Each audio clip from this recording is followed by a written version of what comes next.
At $200, a Super Nintendo setup costs twice as much as the old system. For the money, the company promises better pictures, sound, and adventure.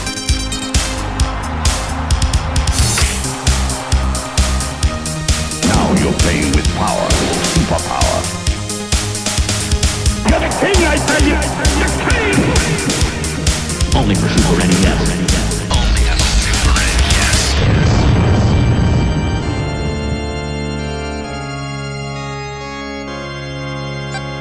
You're listening to the SNES podcast with your host, Soulblazer.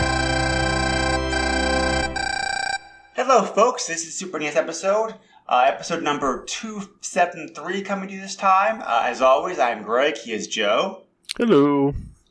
And as always, for the last several years, partly because it's a nice way to recap games you covered, and partly because it's the holidays, we're super busy, we're doing our usual year in review episode to wrap up 2025. So, like I said before, this is, it's fun to do. It's also easy. I freely admit not having to research does save up considerable time on this. Joe and I were actually talking about this a little bit before off mic before the podcast began. We actually take slightly different approaches to coming into this.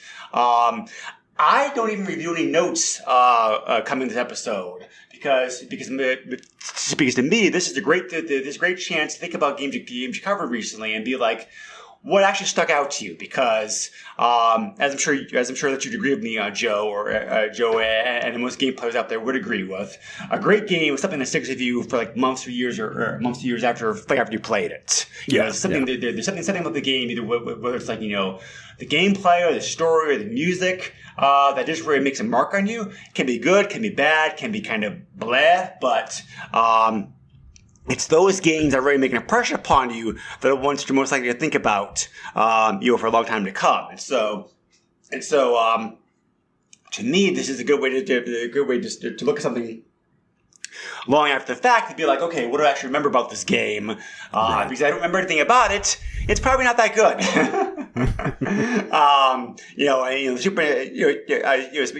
Especially for a catalog with the Super NES that has such a huge library, this one did. So, counting the episode not yet released, the wrestling episode which is going up today, and also the bonus episode that George and Joe did for me about a year ago because I was super busy with other personal stuff going on. Looks like we have about 23 episodes to cover that we recorded last year, which is not bad. I haven't looked at the list, but it's like average is 2 episodes a month. 24, a little bit under. But, everything going on for us, that's not too bad. So I think it's pretty much a pretty average, typical release rate for us. So, yeah. So speaking about the bonus episode, I realized again, Joe told me off mic he didn't review his notes on this one, but it's like I just said, here's a chance. Here's a chance to see how the game stuck with you. Because I was having personal issues that kept me from recording the podcast for a while. They were kind enough to bang out a special episode for us. Japanese, this one's really hard to say. It looks like GSP Kami Jirashi wa Nice Body, which is another game from the what was the name of the franchise in Japan? It's like the same franchise that Bad Street. It's the same franchise that River City Ransom came from. I don't remember what the Japanese name of the franchise is though. It's the Kunikon. Yes, that sounds right. Okay, yeah. So there were 2 of those games in Super NES, I think, if I remember correctly. And this was the better one, I believe, from what like the review said. So this one's based on an anime of the same name. Okay. And I actually did this not with George. I did this with my buddy Devin. Oh, I thought it was George. Maybe because you were thinking about. Okay, yeah, my bad. I think I was. I probably got confused because the original plan was to record with him, but then you had to find somebody else. Correct. Yeah. January was so chaotic last year that I'm not surprised that I didn't really no. I just okay, here's the episode, throw it up. But anyway, yeah. I've actually meant to check out some more games of the franchise because I've been a cheer apprentice because I actually really enjoyed River City Ransom as a kid. I thought it was it's a very quirky, short but kind of fun NES game. So, so what do you remember about this one then, George? I'm sorry, Joe. It's all good. Got him on the brain now. See, I told you. But so this was based on an anime of the same name. Basically, you are a witch with mystical powers. Generally, the anime is basically they get hired to go bust some ghosts, and that's pretty much how it goes. And obviously, there's a rival ghost agency, and they're called Ghost Sweepers. So this pretty much follows that kind of idea. It's a side-scrolling beat-em-up based on the anime. You have a couple abilities that you can use, different magic and stuff like that. It was a pretty good game overall. I think I remember Devin also liking this game. Don't quote me on that because it's been a while, but I'm pretty sure we both came out pretty positive on this game. And, this was a bonus episode. Whenever I have done bonus episodes for the podcast, I always try to go Japanese just because we have such a big library to conquer here that I want to be able to do something outside of the normal library that we would initially talk about. Yeah. Yeah. I think I did this the year before as well. I think George and I did record something for 2024. Okay. So. Okay. Yeah. Yeah. I don't know exactly when you actually recorded this. I think it may have been 2024 that you actually did record this, but... Yeah, I believe it was in the end of December. Yeah. Well, okay, sorry. So 2023 actually got recorded, but it got released in 2024, which is why I'm including this. So, but, speaking about Japanese-only games, we covered Secret of Mana on the podcast recently, and a streamer I watch currently playing Trials of Mana, which is the third game in the franchise that never got a release or that never got a Western release back in the day. But the ROM for it was one of the first games. I remember this was a big deal. This is that game was one of the first big Japanese RPGs to get translated by fans and then get released over here. The game finally got an official release as part of the collection a few years ago from Square, which we got the name Trials from. But we should definitely cover that game of Flight Simulator 2 because it's really impressive just how much step up from Secret that game is like in every aspect. And I think, as you mentioned in the podcast for about Secret, Trials didn't come out here because it would have been too expensive to bring over, 2-hour translate. It was a big game pack. It was 4 megabytes. Yeah. So, there's numerous reasons for it. So, speaking about Japanese games, I agree with you about that. So, the next episode is also going to be a little bit hard to cover because we decided to wrap up for our 250 special. We decided to bang out a whole bunch of quote unquote bad games for the console. At least games that had a reputation from fans nowadays as being bad games. I think we covered about 10 11 games? or 12 titles, 11 12 titles, yeah. So, I really don't remember too much specifically about the games covered. I just remember thinking that, some of the games did live up to the reputation as being a bad game. Like Pit Fighter, for example, is atrocious on the system. Right. But other games really are not that bad. We use the chance to kind of spin about how, fan hates we to get on games these days. Like, you really should give a game a fair shake. A lot of bad games aren't as bad as the internet makes them out to be. So if you want more specific details, I would highly encourage everybody to check that episode out. It came out kind of in January, February when people were so busy with things, so it may have gotten overlooked. So I do so I do highly recommend checking out that podcast, that episode because it was kind of fun. It was a chance to bang out. Joe and I were also saying last week. Technically, if you count those games, we covered more games this year than the other previous year. So yeah, because we have what I counted 5 episodes where we cover more than just one game. Yeah, so all this year. That there, between this episode and the others that we have later on in the year, I think total just with those episodes was almost like 22 games. So then add that to the 20, something episodes that we did. I mean, we almost hit 50 games this year. Yeah, pretty impressive. So yes, some of them got covered better than others, but did you also include speaking of bad games, we can talk about it here also, Joe, because it kind of fits. Since long time listeners to the podcast may also remember our original plan was also to cover was it hard driving this year as well? Also, Joe, yes, yes. Man, I went through the list because I accidentally played that game, and we fit that into what we had done. The bad games episode, yes. Yeah. So anyways, that game epitomized bad games, but that was the bad game, yes. Yeah, that thing ran at like 5 frames per second. It was horrible. Some highlights from that episode, though. Family Dog, we both agreed, was pretty decent as far as graphics and sound go, but gameplay was very disappointing because, yes, there's gameplay there, but technically you can just run to the right and get to the end of the level and you just proceed forward. There's nothing to technically achieve to be able to beat the level. So although the game looked good, it failed in the gameplay department. Another good game that, again, looked good, sounded good, was James Bond Jr., but again, gameplay-wise, not so great. Yeah. I think those are the 2 big highlights there. Other than that,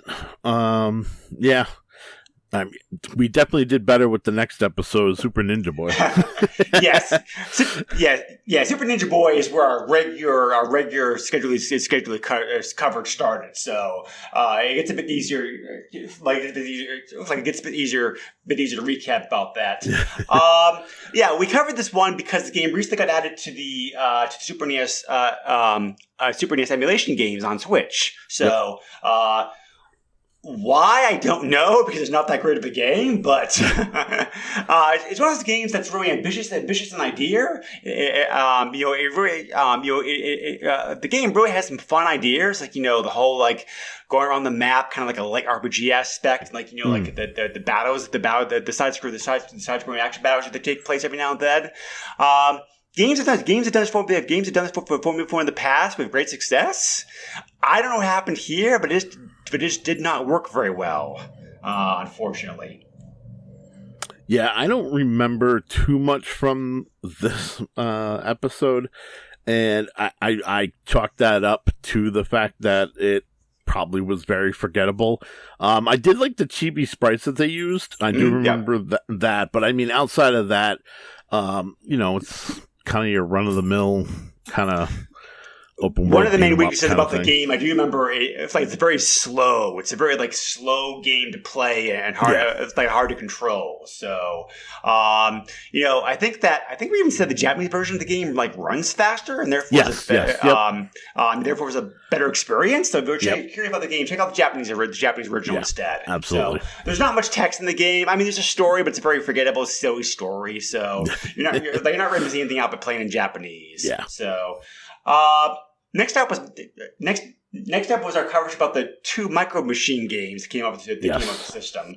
I never had a Micro Machine because Micro Machine myself because by the time they came out, I was a little bit too old to be collecting that stuff. I had Matchbox and Hot Wheels as a kid instead. So I remember the first game being very good. The second game not being quite as solid, but still decent play. So good graphics. Pretty faithful to the whole idea of the Micro Machine toys. Yeah.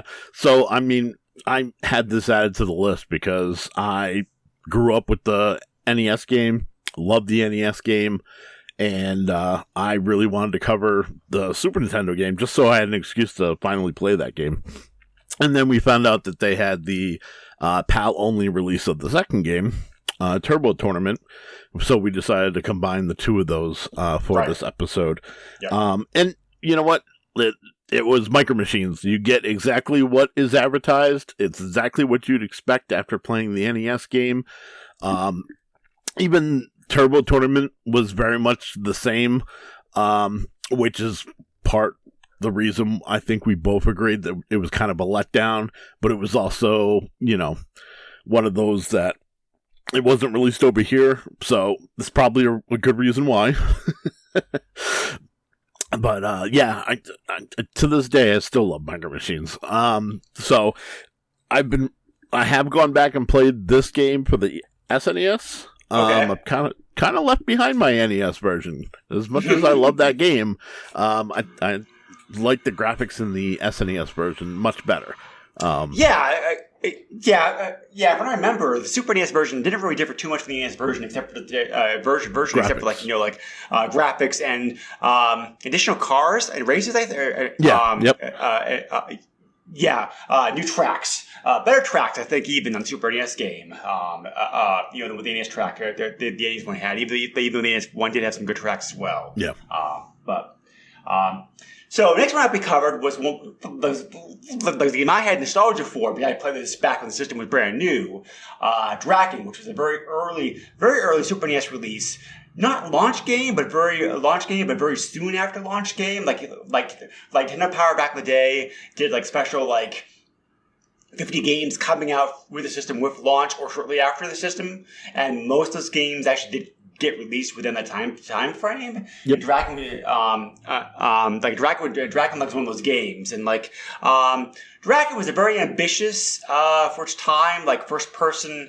Partly first person. The first person in the dungeon, which was very impressive with Super NES for 1991. So, and then you also, and then when you. In stayed in first person when we went into combat. It was kind of real time combat where you could choose a character to do an attack or do magic or whatever. And then when you actually explore the dungeons, that went to side scrolling, which I still like the game. I recognize now the flaws the game has. It can be very slow. It can be very confusing. It's a tough game for sure. But the music, the graphics are still pretty good. I think it's still pretty decent adventure game for what it is. And anybody looking for a challenge, a really difficult old school adventure game, I can still recommend this one. I know I have friends who hate this game. It's definitely one of those games that love it or hate it. It definitely is a very controversial title in the system. But I always defend it because I think even nowadays it's still a decent game to play. Yeah, much like when we recorded this, I don't have much to say about this one. I agree with you. This was an ambitious title for the SNES for sure. I like the idea of open world, 3D space, and then of course you get the 3D dungeons where it's the first person view, which is very reminiscent of Wizardry, which we talked about later on in the year. Yep. So I still, this is not a game I'm going to go back to. Same with the sequel when we get to that in a couple. But yeah, this is one of those, Greg chose it, and I felt like he was personally trying to torture me. Yeah. Like I said, the game's very, like I said, even today, the game's still very controversial. So, fair enough. Next up was Battle Meta, which I believe was your pick, Joe, and I honestly don't remember too much about this game. Yeah, this is the ship shooter. The game's not horrible. It's just it's a very forgettable average space shooter for the system. I mean, by all means, if you're a fan of space shooters, check it out because at least you have a fun time bopping along to the music like you're playing the game. But unless you're a big fan, of shooters, yeah, this one's pretty forgettable. So we talked about Draken a moment ago. Now it's the sequel, Dragon View. which was actually not developed by the same developers. Developers. It would actually be a different company. But the only thing, because of that, it really doesn't have too much in common with Dragon. About the only thing that keeps it common is that same first person perspective when you're out and about in the world. Pretty much everything else in the game is different. So it's a very different game. Generally speaking, people like this game overall better than Dragon, and I can see why. The story is better. It makes more sense. The gameplay is smoother. It's a little bit like more fast paced.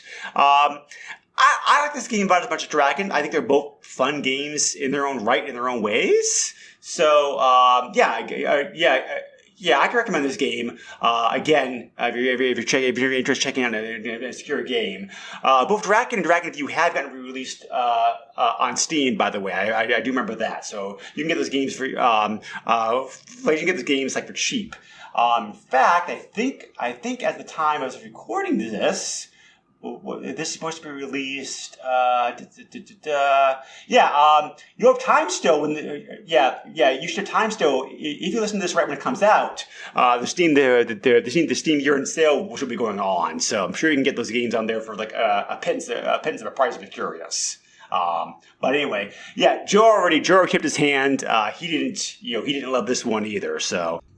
Well, because of all of that, I threw you a bone. Like next games, like going back to wrestling. So we actually covered two games in this podcast because they're really different. Because they really didn't differ too much like from each other. WrestleMania and Raw. I think those games were fun. They definitely. I know we talked about before in the podcast, is anybody actually going to go back to a 30-year-old wrestling game at this point? Probably not. But when they came out, they were very impressive games for sure. So, good graphics, good music, pictures of the actual wrestlers involved, that kind of stuff. So, the moves, the finishers, very polished. Very polished type project. The only thing I really have, the only thing I remember really having an issue with, was controls. They weren't the best in the world, unfortunately, for doing certain things. But next up, we have a really solid game. In fact, I probably would say one of the best games we covered the podcast this year. The awesome arcade port of Sunset Riders by Konami.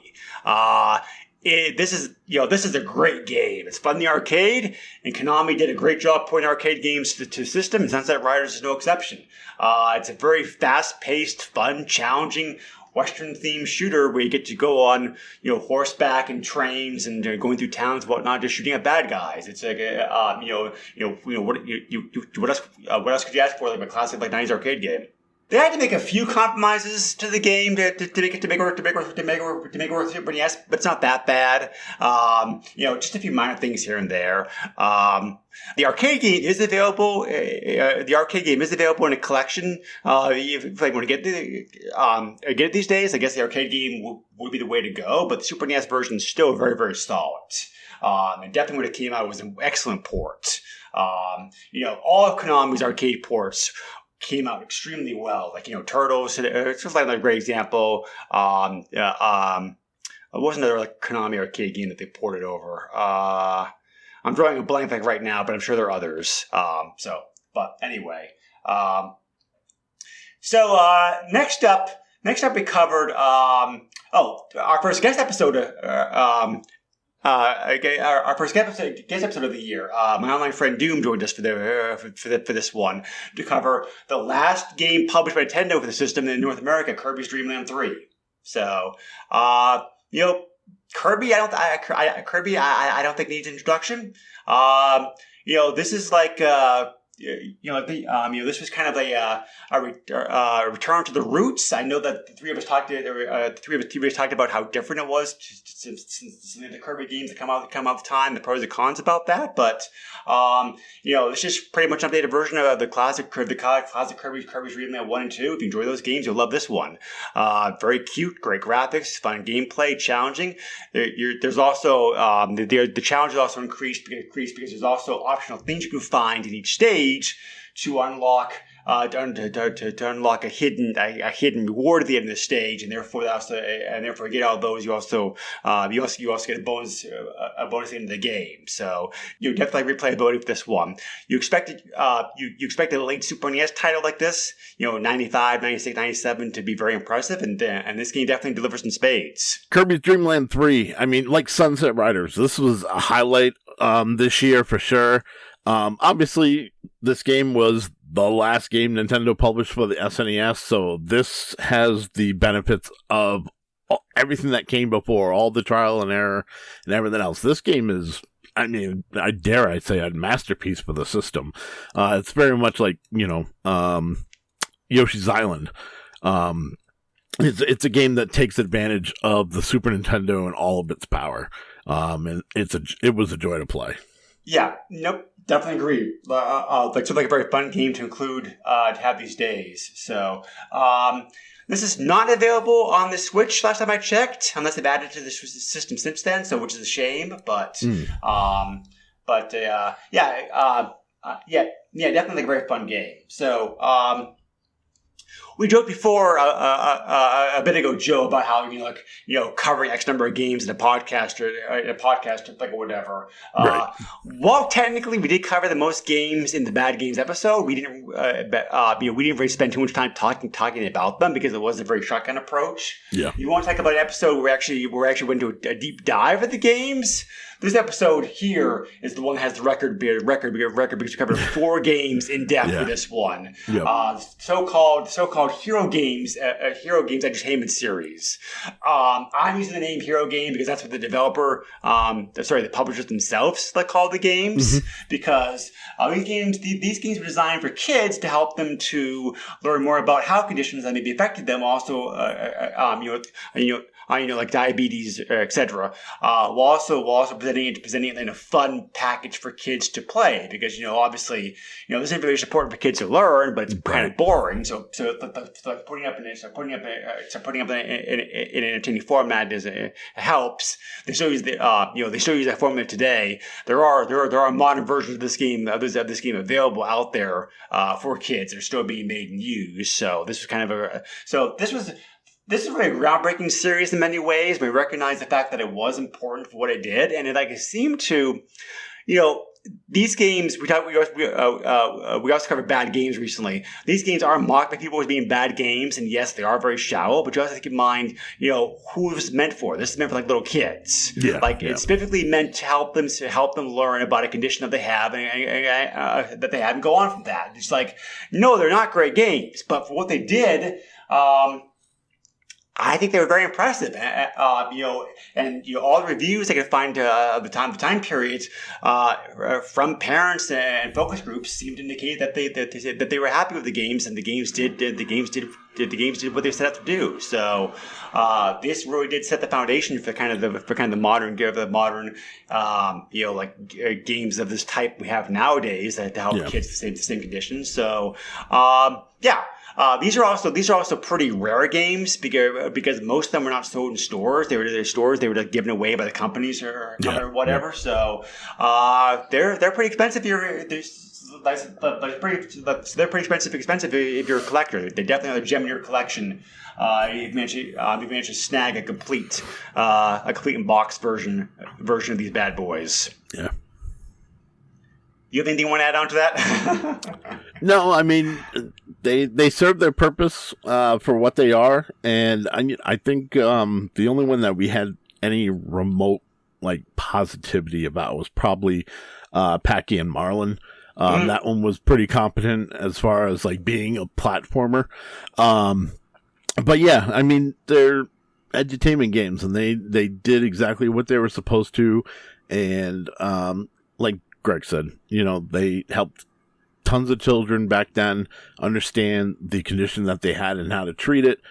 So this was one of those, we covered it because it's part of the library, but in all honesty, we couldn't, in good faith, rip these apart, much like the internet has many times over. There are more edutainment system games. The system. So we probably will cover. I'm warning you now, Joe. I probably will pick one or two of them to cover for next year. So maybe we can do both Mario games in the same episode, perhaps. But that's exactly what I was thinking. Yeah. Yeah. There's also Where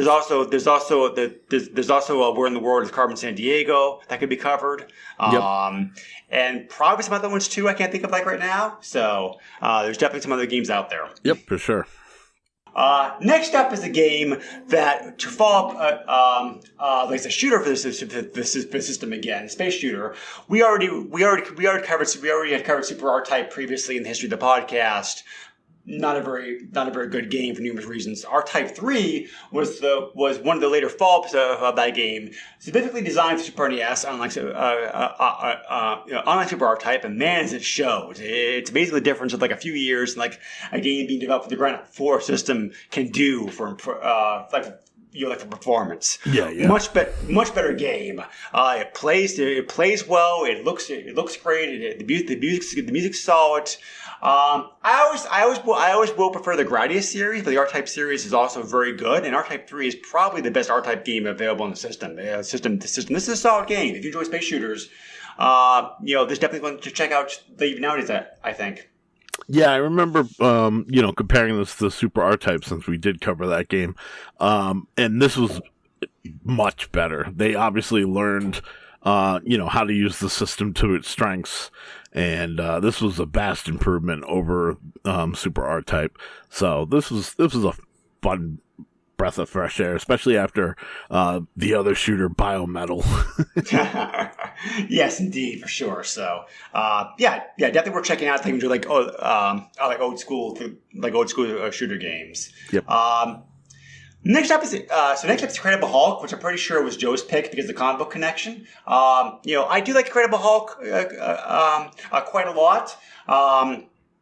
He's not had a lot of great games, unfortunately. Kind of like Superman, unfortunately, has also not had a lot of great games over the years. And this is a pretty forgettable game in many ways, sadly, again, because of that. Because again, like we said in the podcast, like Superman, Hulk suffers the problem of you got a super overpowered person who can crush everything in his path. How do you make that fun in the game? It's definitely a difficult challenge. Developers tried by having the whole power up system, the system to go through the game where you power up Bruce to become the Hulk and whatnot. Graphically, the game looks great. Music wise, I remember being solid. Yep. The gameplay. The gameplay is fine. It's not horrible. It just is very bleh, I guess the best way I can describe it. Yeah, it's very clunky. And it's not like it's clunky because the Hulk has weight. It's just, it feels clunky. Yeah. So, developers tried. I'll give them credit for that, but it could have been worse. But just not. Unfortunately, like I said, the Hulk's not Hulk's a very hard person to put into a game. I think I think both of us were in agreement on the podcast that the later was it the PS2 Hulk game was was probably the best one featuring the Hulk. Yeah. Incredible Hulk, Ultimate Destruction for the Xbox and PS2 and GameCube. Yeah. That was, and honestly, still is the best Hulk game that you can play. Yes, I agree with that definitely. Yeah, because that one really felt fun. Because that game, with that game, you're slinging around tanks, you're knocking on helicopters. It's all kind of Armageddon destruction going on there. So it's it's great. It's not believable at all, but it's great fun to play. but you feel like the Hulk, and that's the big thing. Exactly. So, but next up was another. Next presented looking to a very popular. we covered a bunch of like popular pop culture games this year. Yeah. It seems like, but because this one here, we were looking at the Simpsons games for the system, where they're like we're again 4 games in one episode. So like Joe mentioned, altogether almost 50 games we covered this year. So even the podcast number may be slightly down. The games was at all-time peak. Yeah. So. I really don't have too much specifically to say about these games. It's like, they're good games. Some are better than others. I mean, they capture the look and feel, the look and feel like the cartoon extremely well. If you're a fan of The Simpsons, I think the games are still worth checking out. But, they're better. They're better than the NES games. I can say that much. But it's like I remember, like Krusty's Funhouse was definitely kind of the weakest of the games for us, because that was just a port from a previous puzzle game that just simply shoehorned in to give it like Simpsons characters. Right. I'm trying to remember which one did you say was your favorite? Because I remember you and I had the same favorites. I think it was Bart's Nightmare was the one that we agreed with, because one yeah. you have to go recover his homework and whatnot. That was much better. Virtual Bart was like a bunch of mini games just kind of slammed together to kind of be a thing. And then Itchy and Scratchy was kind of like Spy versus Spy, but not done very well. That was the worst game of the 4. Yes, that's pretty. That's pretty atrocious. Yeah, definitely. Bart's Nightmare, I think, is definitely the best game. Like the Hulk, there are better Simpsons games that come out came out to later systems, but these are better than the NES games. So I mean, if you are a Simpsons fan, you can have some fun. Have some fun playing these for sure. Yeah. But so we went from So we went from like one pop culture icon to another pop culture icon with the Flintstones, where we covered we covered two games. One game being based off the live action movie, the first live action movie which has come out, and the other one being based off the cartoon. Yep. Both of them are platformers, but they play very differently. Like one of them had an overhead map system, kind of like a board game feel almost to it. Yep. Or the other was just like a straight platformer. They're solid platformers. Again, they're all right. They're not great. They're not horrible. It's like if you enjoy the Flintstones, you can have some fun with this. We both agree that the cartoon-based game was better. Yes. So, they're all right. Yeah. I mean, the board game style game, Treasure of Sierra Madrock, was a bit slow because of that board game mechanic. But the Flintstones game, based on the movie, had bad hit detection and some blind jumps, and there was just a lot more chaos there. So yeah, we both ended up liking the board game version much better. They also tried to scan in the character's faces like the movie, like on the game too. Also, which looks odd, but yeah. So certainly one of those ideas that seemed good at the time, but in hindsight has not aged very well. Right. There's plenty of those in gaming history, so it's definitely not the only one. Yeah. Anyway, then we're getting toward so at this point, then we're getting toward the last 4 months of the year or so, and I think that we finished the year, I think, overall pretty strongly, Joe. I think most of these games that we have left, we at least thought we at least gave passable marks to, of not like high marks. So I think the year just finished on a higher note for sure. So starting off with definitely a mixed bag with a mixed bag with the Super NES ports of the classic computer games Prince of Persia 1 and 2. Prince of Persia was handled by Konami because of how popular the game was. They actually got the rights to port the game over, and the game ported over brilliantly. As a matter of fact, they actually added in like new stages on the Super NES version of the game. So this definitely is a wonderful version of the game to play, and one of the best versions of Prince of Persia you can play even to this day, because Prince of Persia has still been remade over the years and whatnot. The second game, however, different developer handled it, and I don't know what happened. They just did not do a good job with the port. It's just it's slow, it's clunky, it's hard to play. It's atrocious, unfortunately. But looking great is the best thing you say about it. It does and again they try to expand the game from its PC original, but definitely night and day as far as like differences between how these games got ported over the Super NES. Yeah, and I think we both agreed that the first game was much better than the second. And I guess that's why the first game has endured as long as it has. Yeah. The second game is still very popular. Don't get me wrong, but the first game is the one that people have all nostalgia for. Right. Whether it's like good or bad nostalgia. Because you die a lot in those games. So true.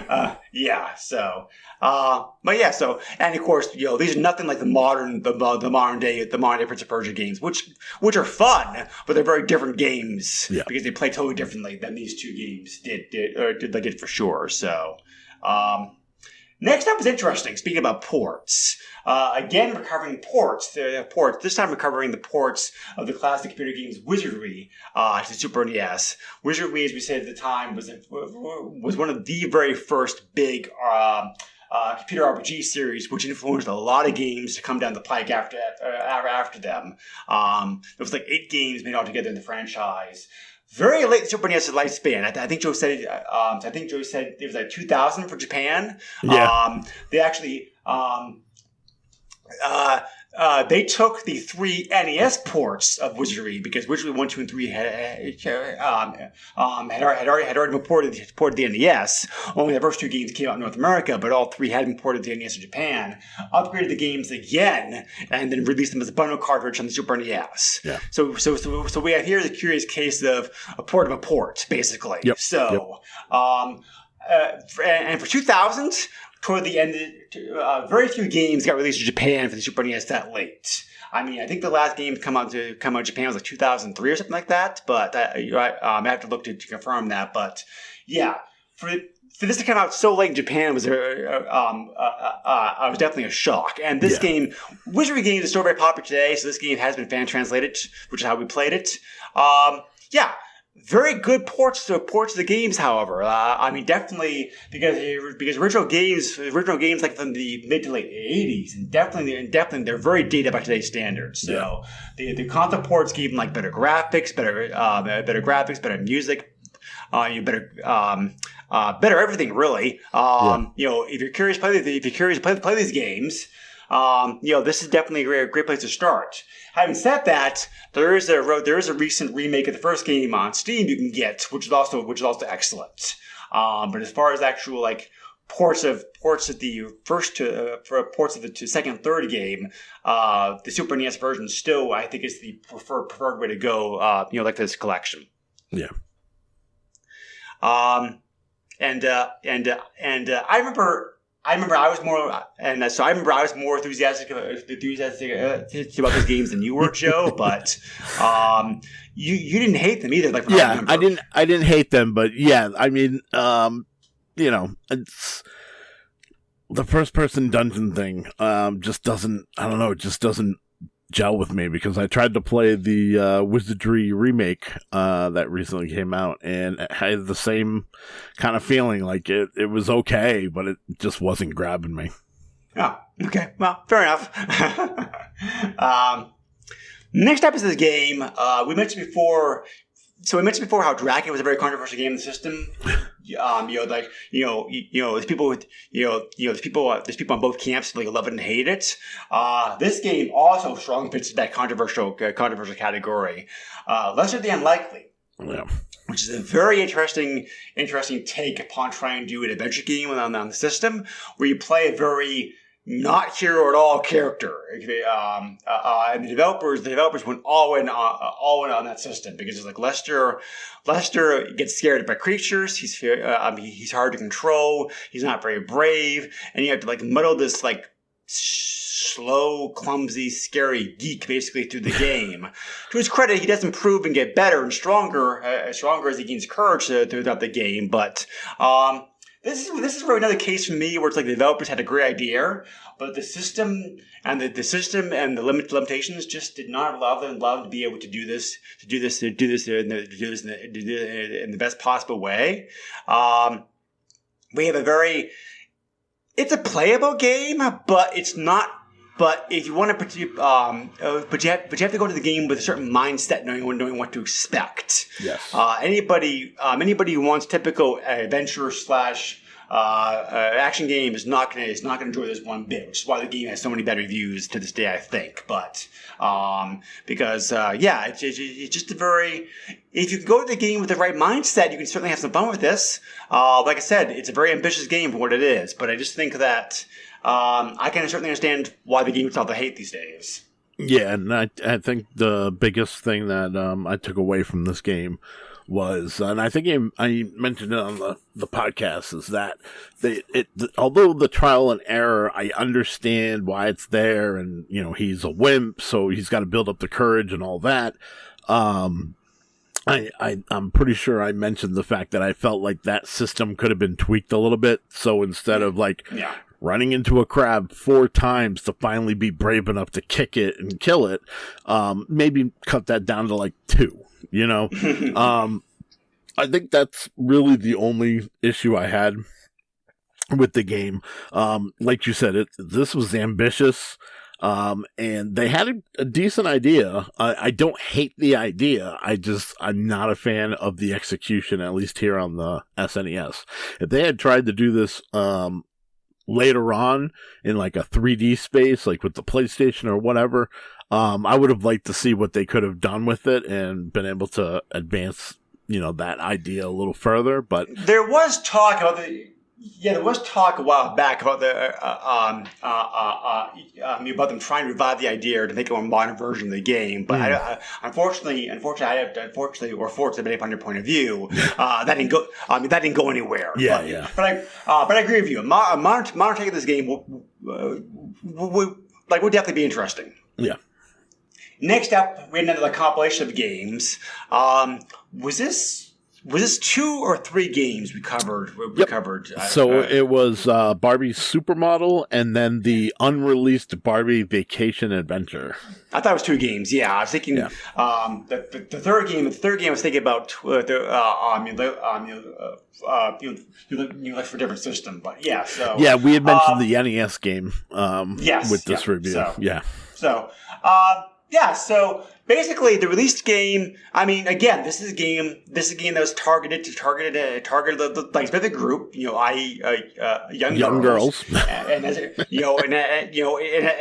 a result, the games get bashed by people today because of that. But again, it's like. It's not bad for what it is, for that certain mindset, Right. Now you can make the hard argument that the game should be in the game should be made in the first place because now we've kind of gotten away from the idea of like gender typing games. Right. But back then they were still trying to tap into that market a lot. So and Barbie was and still is very popular, very popular as a franchise. So so like so basically both games are just basically like a bunch of mini games thrown together. Pretty good graphics and music like what it was. The second game was apparently finished, but didn't get released I think because probably the license probably ran out was the conclusion that we drew. Yeah. Based upon the research. There wasn't anything official online saying anything why the game got canceled, but that's our like best guess. So, it's hard to recommend these games nowadays, unless you're like a Barbie, collector. But because there are better games for young kids these days, I think, than these games. But they're not awful. Again, these are games the games that do not deserve the hate they get, because people have to realize who and what they're meant for in the time period. But it's like it's so easy just label things nowadays without doing any kind of critical thought on it.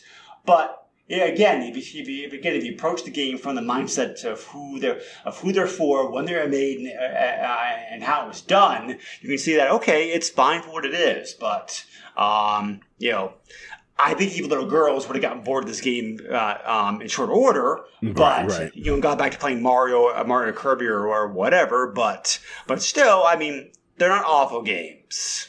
Yeah, I mean, you pretty much hit it on the head. There's nothing for me to add there.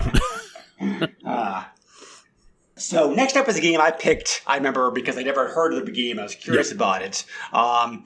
I did not know the time I did not know the time that the game was actually based off a movie.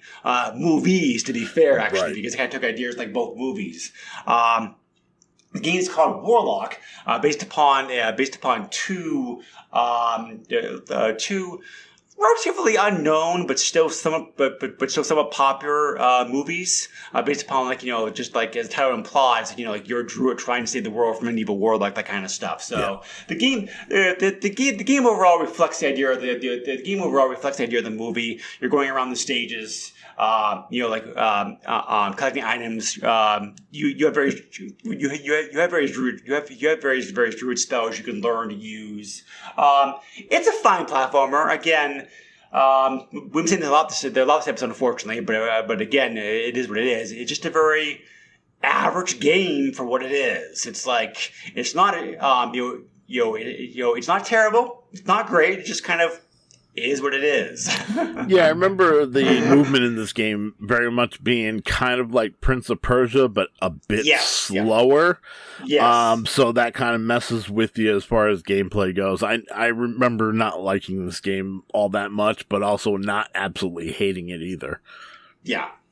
I mean, it's one of those games definitely where it's like the developers got the license for cheap and decided just to use it to make a game. I'm kind of glad nowadays we don't have those like cash grab, shovel grab games that I play anymore because most of them were terrible. Not always, but most of them were pretty. But most of them like pretty atrocious. Yeah. At least this one's playable. So I'll give it. Let's give credit for that. It's also a fairly rare game today. So there's that going for it as well too. So. Then finally, we have another guest spot episode. Doom returned to the podcast to talk about this game. Probably not going to be a shock to anybody when I say that Mega Man X was my favorite game to cover this year. Because where do we even start? Because Mega Man X is like a great game. It's a great. It was one of a breath of fresh air into a franchise that Capcom even themselves admitted we were getting stale by that point. Yeah. And Mega Man X is still beloved and still played today by many folks. A true classic. I would argue Mega Man X2 is a better game, but Mega Man X definitely is a solid game that's still a lot of fun to play today. Yeah, and this was my first time playing the Super NES version, but I had played the Maverick Hunter version for the PSP, the remake. Yeah, the PSP remake, yes. And I still think this SNES game is fantastic. I think they did a good job with it. Do I enjoy the remake more? Honestly, I can't really say yes or no. They both play really well. Obviously, the PSP game, has CD quality music, and it has better visuals. But outside of that, the gameplay is the same.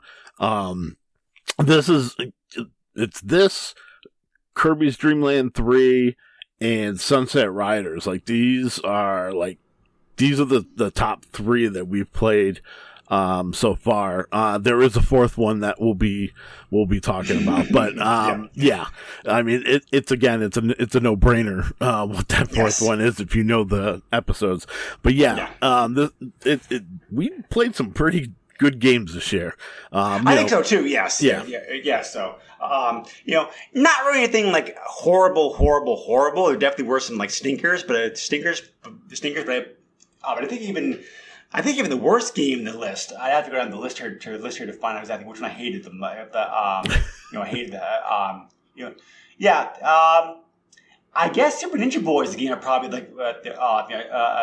It's probably the game I'd give the lowest marks to, but even that game I'd still give like a 4. Right. So I mean, it's like there wasn't even like really horrible games I think this year. So and speaking about games, there's no harm mentioning this. There's no harm saying this now. I already have talked to Doom. He will be joining us again again next year to cover Mega Man X2 and 3 as well. You can have those episodes to look forward to. Yep. So before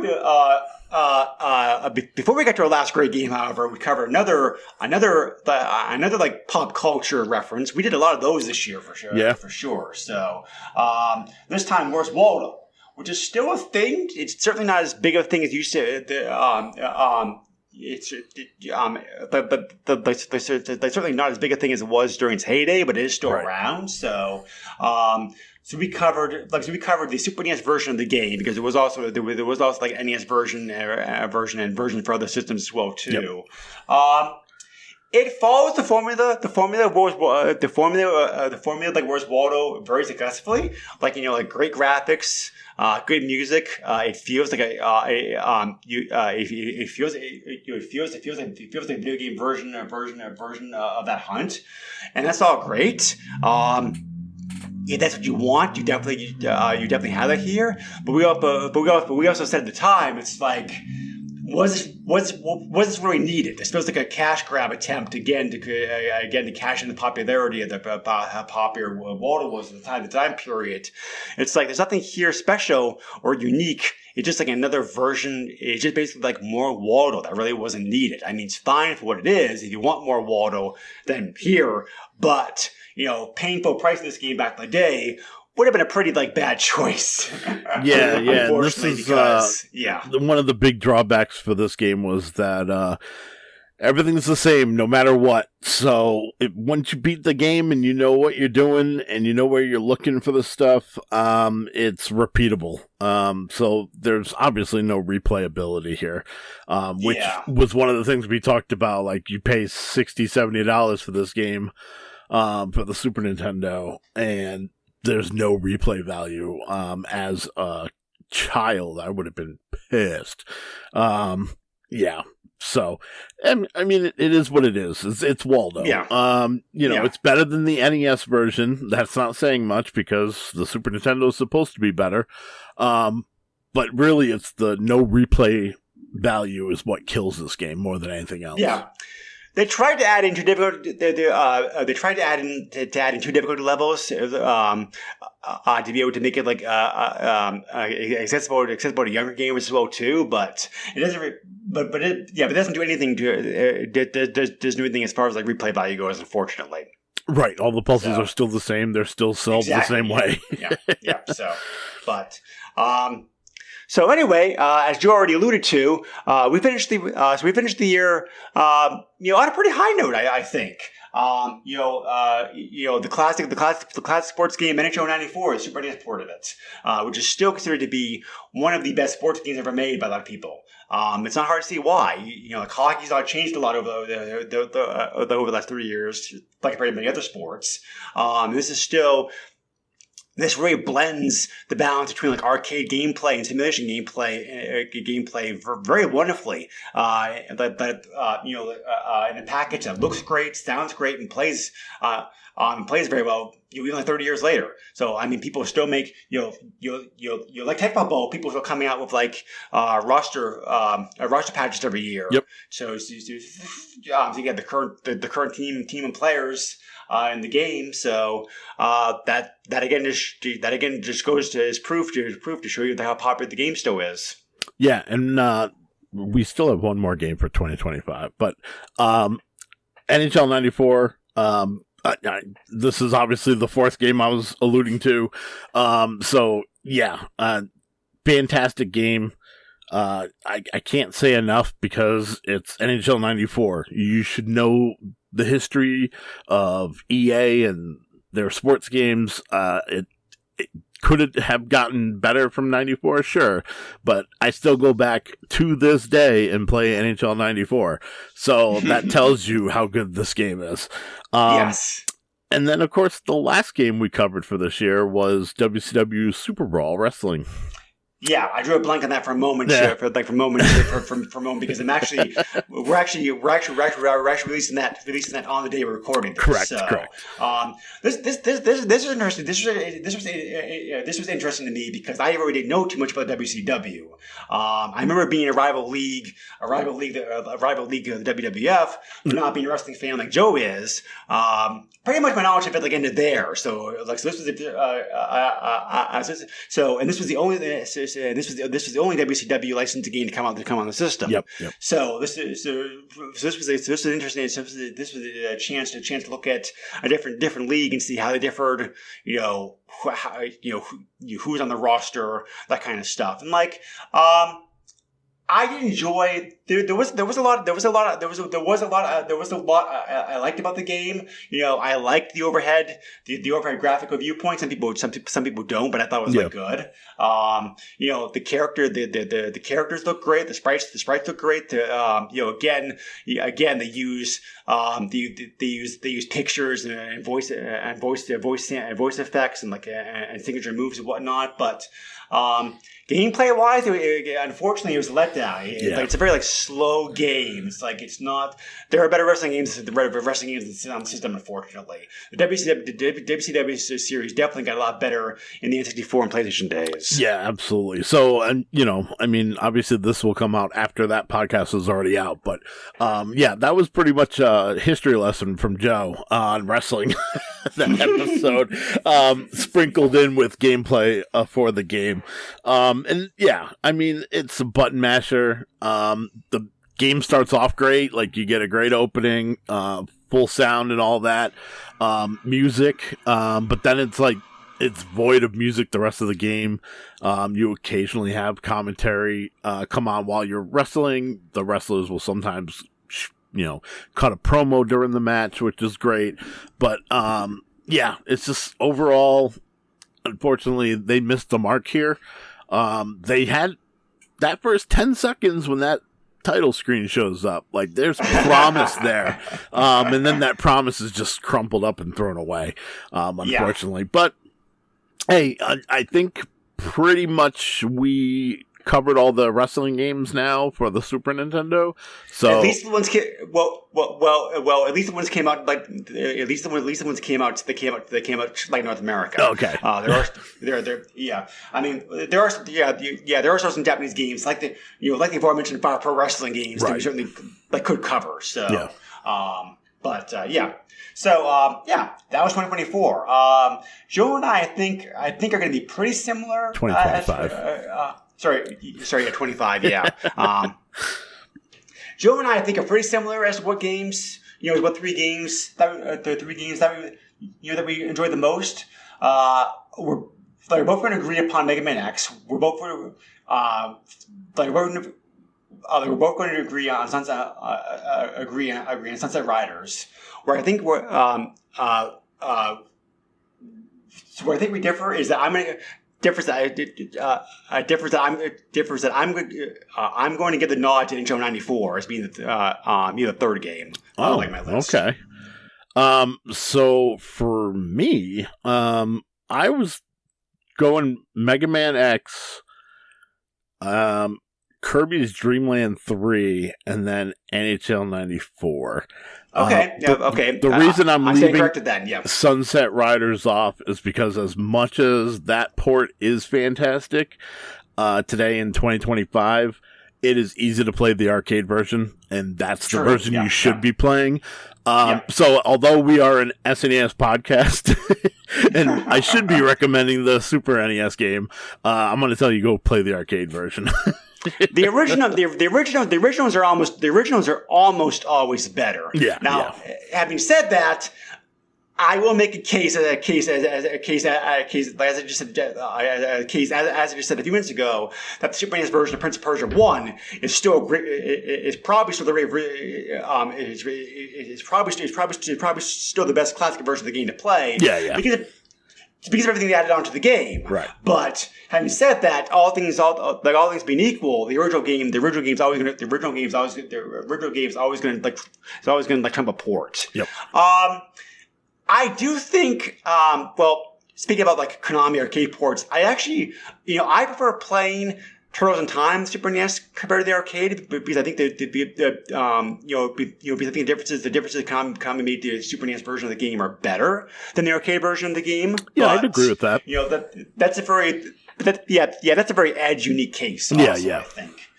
With that one, because the bosses they added the Super NES version of the game are better, I think. Yep. But there's no 4-player mode, unfortunately. Just 2. They could have added 4 because the 4-player tap was out. But who knows the logistics of doing that back then. So. Yeah. But anyway, next up in the podcast, we're going to be opening up 2026 with a game that I think I picked at this point. Another shooter. This was more of a what would you call this? It's like not a space shooter because you're not in space like you're on Earth. But I guess you would just call it like an air shooter, maybe. But it's a shooter. It's a horizontal shooter, right? Or yes. Yeah. So I've never even heard of this game, so I still have not tried to play it yet. So I have no opinion on it right now. I know I usually tease that because I'm horrible. Yep. But the game's called Space Megaforce, which again the title makes me wonder: do you go into space at some point in this game? Because at this point, because it is literally called Space Megaforce. So, it's a vertically themed shooter. Think Life Force, certain stages of that. Think Tiger Heli was also vertical scrolling. Yeah. Xevious for any of the really old school arcade people out there. Legendary Wings. Did you ever play that? Oh yeah. Was also. Yep. So yeah, there's plenty of vertical shooters out there. So it's not as common a perspective as horizontal is. It has its own pros and cons, which I'm sure we'll get into. We're talking about the game in the podcast, but I tend to prefer vertical over horizontal if you give me a choice. So I'm very curious to see how this goes. Yeah, absolutely. For sure. So, and we will also brainstorm our games for next year as well too. We've already mentioned some we're going to cover for sure. I have some others in mind. I'm sure Joe does as well too. So we will hash out a hero list. Yep. So, as always. Thank you very much for listening to us again this year and for listening to this episode. You can find us on Facebook, or you can also send me an email directly to the SNESpodcast@yahoo.com. Joe, how about yourself? You can find me on Twitter at JOESUX30. Also have a very public Facebook, not family friendly. And that's pretty much it. So, we had a wonderful 2025. We're gonna do another wonderful year with 2026, and we'll see you for Super Megaforce. Yes, definitely. So, this will actually be released in 2026. So I hope everybody had a happy holidays. But yes. Be like a good New Year, and best wishes for next year. We'll catch you all again next time. Yep. Bye. Nintendo controls 80% of the video market. But no matter how you play the game, or which game you play, things definitely have come a long way since Pac-Man. Now you're playing with power. Super power.